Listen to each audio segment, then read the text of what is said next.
Good morning, chat. So, I woke up a little early, so I'm doing some food deliveries. Got my first one from Brugger's Bagels. I forgot to show y'all my other gift. I got Burberry'd out this Christmas. My girl got me some Burberry cologne. I love the bottle, it's very elegant. And the smell of this thing is bussin'. It's like not overpowering, but nice and like really nice and sweet. So I feel like the look of the bottle really kind of shows you what you're getting, because the bottle looks really nice and it's a really nice fragrance. But this was the most prettiest caramel brulee latte before the whipped cream melted I've ever got, and it was super duper duper duper good.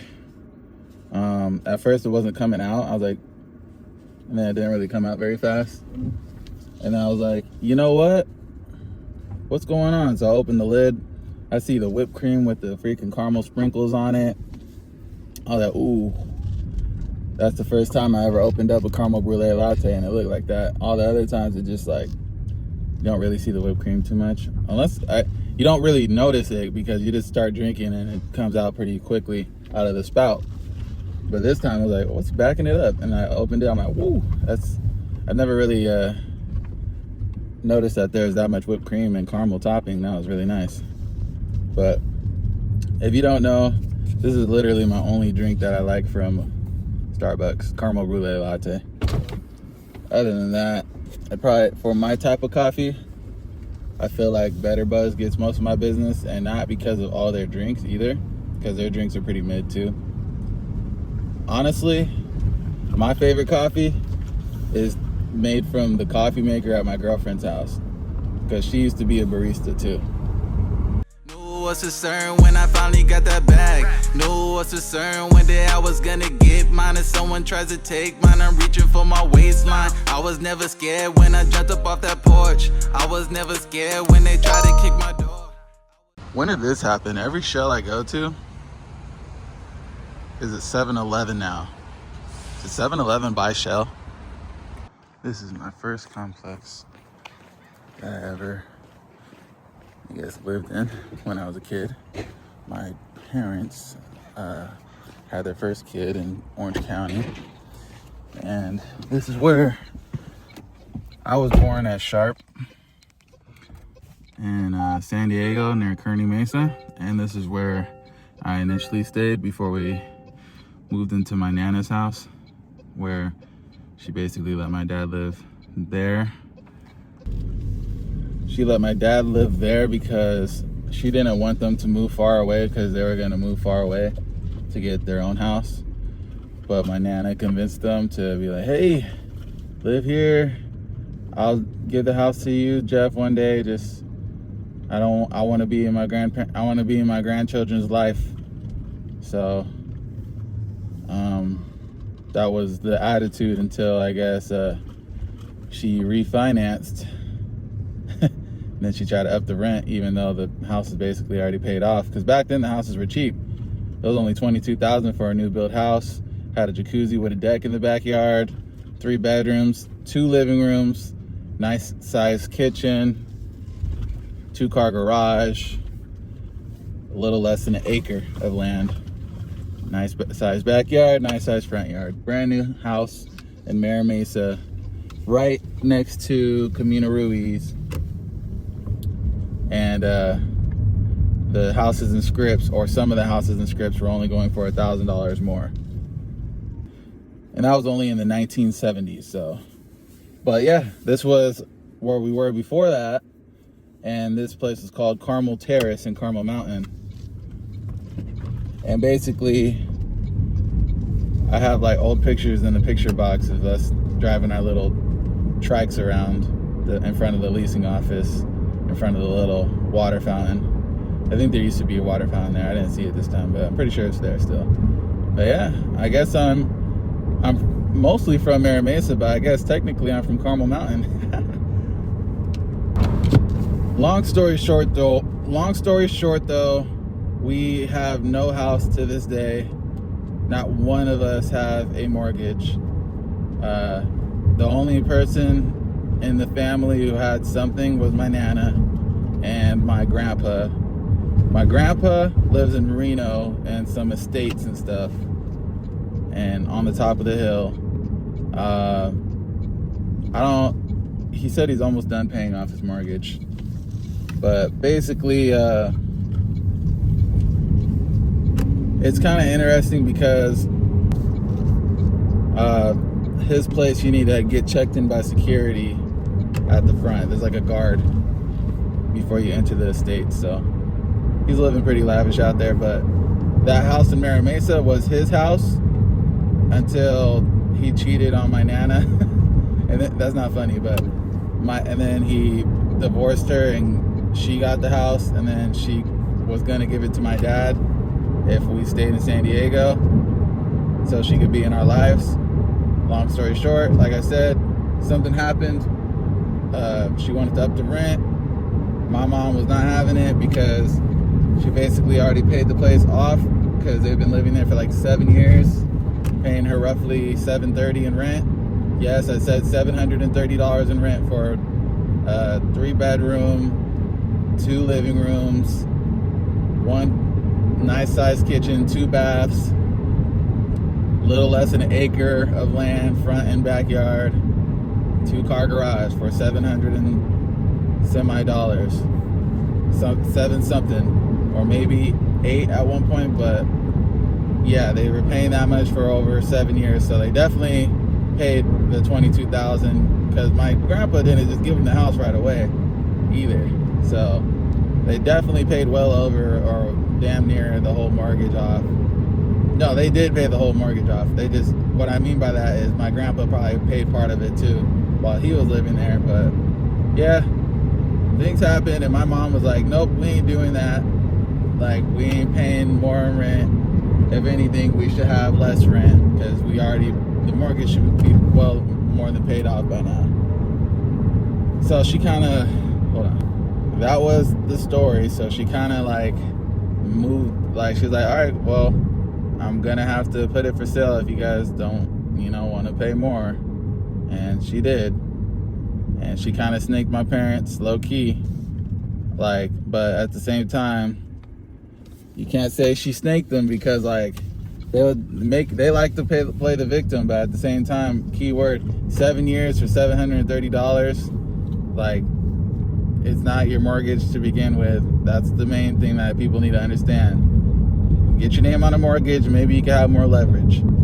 I know that you guys were planning on doing that and getting a house, so it's the thought that counts. But at the end of the day, that wasn't the case, and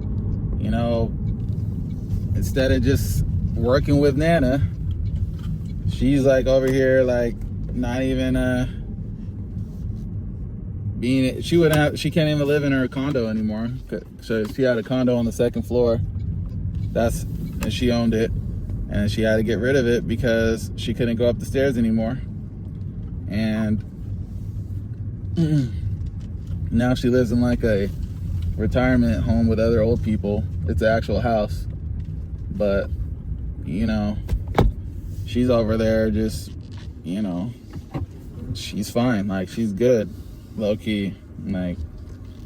And now, like, she had names on mortgages, but you guys didn't, my parents. So it's like, hey, she did her Dougie because she got her name on a mortgage somehow. She worked the post office for a very, very long time and got retirement. So she did her Dougie. And then not only that, she was married to my grandpa at the time, and he was working for Sears and managing Sears or whatever. So, she had a good husband and she had a good job, and she was there for a long time, and they took care of business, and now she gets to retire well. But now, we didn't get our name on a mortgage for the sake of our children, and now there's nowhere for your kids to fall back on. I'm talking about my parents. Now the kids don't have a place to fall back on if anything ever happened. Like, it was crazy because like during COVID, like everything was shutting down and no one quote unquote had work except for me and my brothers, because we were self-employed and did food deliveries as well. Food deliveries were the only things that were able to be going on. And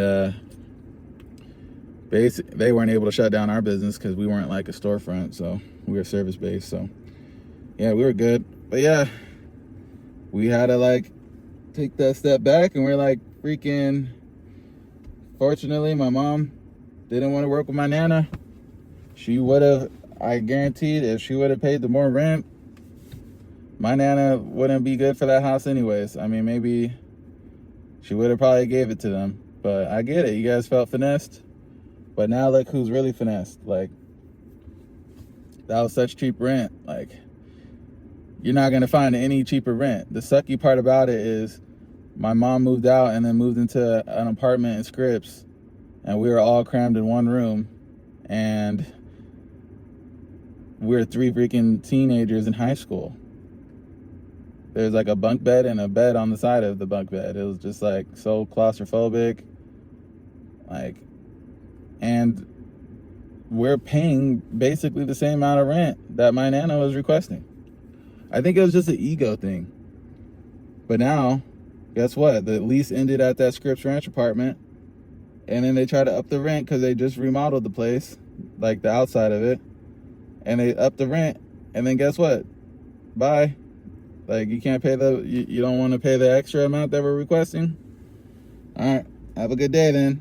It's time to end your lease. And guess what? If up the rent at that house that we're at, guess what? Yeah, they upped the rent. But guess what? You would have probably still been paying cheaper. But here's the key thing. You would have probably owned it eventually one day. When you rent an apartment, if they up the rent and you can't afford it, guess what? Bye-bye. It sucks. But yeah, paying the same amount of rent for an apartment, and it was all right. It wasn't that nice. It's just kind of wild to me. Like, just get the ego out the way, you know? I can't believe we dropped that bag. I can't tell you, I've been like homeless like 4 times. And then my mom hops on the comments saying, you kids acting like you guys had it so hard. Stop lying to everyone. I'm like, okay, if I'm not, bro, we were homeless in freaking high school. In high school. My freaking sophomore year, I was homeless. We were living at the Friendship Hotel, bro, with cockroaches. And like, bro, you better put some freaking shoes on while in that shower, because you don't know, that stuff was freaking dirty, bro. Like, there's roaches in there. And then I remember at points, like, sleeping in the car with my dad on a school night. It didn't happen that often in the car. Like, I only remember like one time. Besides the time that maybe we get in trouble and then my mom kicks us out. But other than that, I was homeless since then. I was just homeless not too long ago, before I got the place that I'm living at right now. So I was just like, hey, I understand times are hard, but there's some things you don't play around with, especially when you got kids. Like, yeah, think about these things. But yeah, excuse my side rant. I'm about to go into work. I got 5 minutes. Now the reality of owning a house these days is just almost non-existent. House is going for San Diego, especially. Oh, by the way, they sold that house for like, I think it was $1 million. Little shy of 1 mil. Or I bet you it resold for more because someone else lived there. They remodeled that place, put air conditioning in it, like central AC. 1 mil.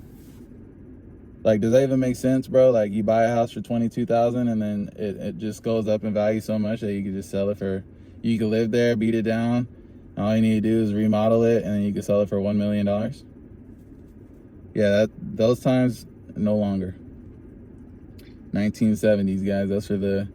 That was the American dream days, guys. But now it's no longer. All right. Well, no more crying over spilled milk. It is what it is. I'm not crying. I'm just saying. My goal is to just, I guess, not fumble the bag like that.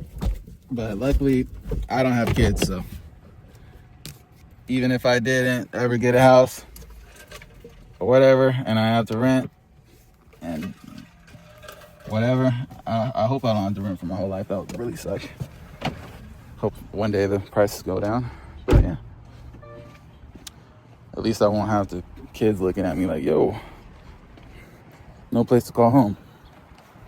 Peace. All right, you guys, I'm at Ulta Beauty. It's my girl's dad's birthday, so we're trying to find him some cologne. We got some options here though to go through. I'm a little testy here. Happy birthday to you. Happy birthday to you. Happy birthday, dear Mario. Happy birthday to you. Estas son las mañanitas que cantaba David. Hoy por ser mi cumpleaños te las cantamos aquí. Despierta, Mario, despierta. Mira que ya amaneció. Ya los pajarillos cantan. La luna ya se metió. Tan, tan. Well, chat, I didn't let you guys know which fragrance I decided to go with, and I picked Chanel Blue. Out of all of them there, that's the only one that really caught my attention. Chanel Blue is very good. If you gals are ever in the market for looking for a cologne for your man, trust me, you won't regret that one. And yeah, that's about it for the night. About to go home, edit my previous day vlog, and get it scheduled to upload tomorrow, guys. Hope you enjoyed. Bye. Have a wonderful time. Working on my tan, I be looking picture perfect. Someone get me on the cam. Hey, manifesting, not finessing. Pull up to the bank and I count up all my blessings. Stacking up these bands, you would think I'm playing Tetris. If you listen to my lyrics, then you might just learn a lesson.